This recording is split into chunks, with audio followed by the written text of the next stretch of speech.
A word to the reader from the writer.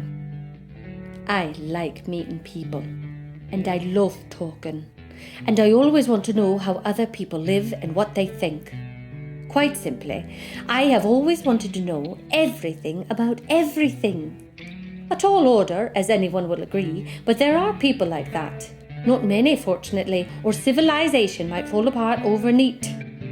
In much the same way as some years ago, young people ran away to St. Ives in Cornwall to become beatniks, or later in the United States made for San Francisco to become hippies. We hurried to Paris or London to become bohemians. Inevitably, on my arrival in London as a teenager, I drifted to Speaker's Corner in Hyde Park. There I met Joe Cassidy, a professional hitchhiker who had thumbed his way all over North and South America, as well as a large part of Europe. From him, I learnt that if you did not like a place, you stood on a grass verge and jerked your thumb. Other people, when things went wrong, or when they were being ground down, grinned and groaned and bore it. Joe and I merely jerked thumb over shoulder and opened a car door and moved on to nicer things and more pleasant people. I have been doing that ever since. Just looking around, trying to find out what goes on in the world, has occupied me for over 40 years.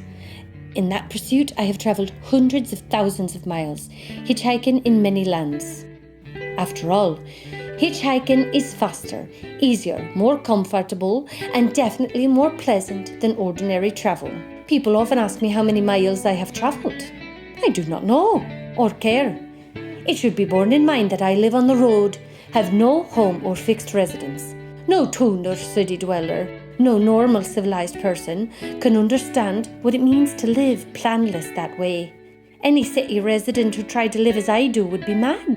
On the other hand, if I tried to live for any length of time in Paris or Pittsburgh, in London or Birmingham, I would be an half-wit or worse. It takes all kinds to make a world. This is not an autobiography in the sense of I was born here, educated elsewhere, and did this or that in the orderly procession of a lifetime.